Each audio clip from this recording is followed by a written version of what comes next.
జూపల్లి కృష్ణారావు గారు మరి ఇక్కడ మొత్తం కొల్లాపూర్ నియోజకవర్గంలో బీఆర్ఎస్ పార్టీ తరఫున నిలబడ్డటువంటి ఏ నాయకుడైనా సరే మరి వారి మీద కక్ష కట్టి చిన్నదైనా పెద్దోళ్ళైనా ఒక ఫేస్బుక్లో చిన్న పోస్ట్ పెట్టినా లేకపోతే ఏదైనా నిలబడి ప్రశ్నించినా ఏది అడిగినా కూడా కేసులు పెట్టి ఇబ్బంది పెడుతున్నటువంటి పరిస్థితి ఉన్నది. ఇక్కడ శ్రీధర్ రెడ్డి అనేటటువంటి మా కార్యకర్తను కూడా దారుణంగా మరి చంపడం కూడా జరిగింది. అయినప్పటికీ ముఖ్యమంత్రి సొంత జిల్లా అయిన జూపల్లి కృష్ణారావు గారు మంత్రివర్గంలో ఉన్నప్పటికీ కూడా పోలీస్ వాళ్ళు ఆ కేసు మీద పురోగతి లేకపోవడం అన్నది చాలా దారుణం.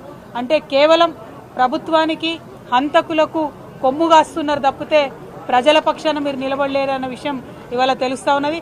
అందుకే మేము మళ్ళా ఒకసారి చెప్తా ఉన్నాం, జూపల్లి కృష్ణారావు గారు మీరు ముందు నియోజకవర్గానికి రండి. మీరు టూరిజం మంత్రి కాదు, టూరిస్ట్ మంత్రి లెక్క వ్యవహారం చేస్తున్నారు. అప్పుడో ఇప్పుడో వచ్చిపోవడు తప్పితే ఎప్పుడు వస్తలేరు నియోజకవర్గానికి.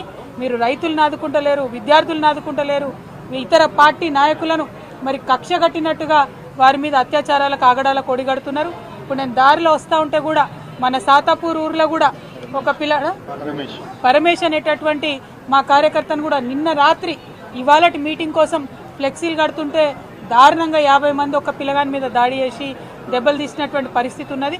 మరి ఇదేం రాజ్యం అయ్యా? ఎందుకు ఇట్లాంటి రాజ్యం? ఎందుకంత భయపడుతున్నారు మీరు? ప్రశ్నలకు భయపడితే ఎట్లా? మేము మీకు ఎదురొడ్డి ఉద్యమం చేసి నీతి నిజాయితీతో కొట్లాడి తెలంగాణ తీసుకొని రాలేదా? మీరు కూడా అదే చేయండి. మీరు ప్రభుత్వంలో ఉన్నారు, ప్రజలు మెచ్చే పని చేయండి తప్పితే ప్రతిపక్షాల మీద దాడి చేస్తే మీకేం రాదు. అందుకే మళ్ళా ఇవాళ చెప్తా ఉన్నాం, ముఖ్యమంత్రి గారు మీ మహబూబ్ నగర్ ఉమ్మడి మహబూబ్నగర్ జిల్లా నుండే చెప్తా ఉన్నాం, ఖచ్చితంగా పింక్ బుక్ మెయింటైన్ చేస్తాం. మా కార్యకర్తల మీద దాడి చేసిన వాళ్ళు నాయకులైనా అధికారులైనా ఎవరిని కూడా వదిలిపెట్టాం. అందరి చిట్టా రాసి పెట్టుకుంటాం. మాకు కూడా టైం వస్తుంది, అప్పుడు మాత్రం ఖచ్చితంగా చెప్తామని చెప్పి మరి అంతవరకు మొక్కవోని ధైర్యంతో మొత్తం 50 మంది కూడా ముందుకు సాగాలని చెప్పి బీఆర్ఎస్ పార్టీ నాయకులందరినీ కూడా కోరుతా ఉన్నాను. అత్యాచారాలకు ఆగడాలకు ఒడిగడుతున్నారు. ఇప్పుడు నేను దారిలో వస్తూ ఉంటే కూడా మన సాతాపూర్ ఊర్లో కూడా ఒక పరమేష్ అనేటటువంటి మా కార్యకర్తను కూడా నిన్న రాత్రి ఇవాళటి మీటింగ్ కోసం ఫ్లెక్సీలు కడుతుంటే దారుణంగా 50 మంది ఒక పిల్లగాని మీద దాడి చేసి దెబ్బలు తీసినటువంటి పరిస్థితి ఉన్నది. మరి ఇదేం రాజ్యం అయ్యా? ఎందుకు ఇట్లాంటి రాజ్యం? ఎందుకంత భయపడుతున్నారు మీరు? ప్రశ్నలకు భయపడితే ఎట్లా? మేము మీకు ఎదురొడ్డి ఉద్యమం చేసి నీతి నిజాయితీతో కొట్లాడి తెలంగాణ తీసుకొని రాలేదా? మీరు కూడా అదే చేయండి.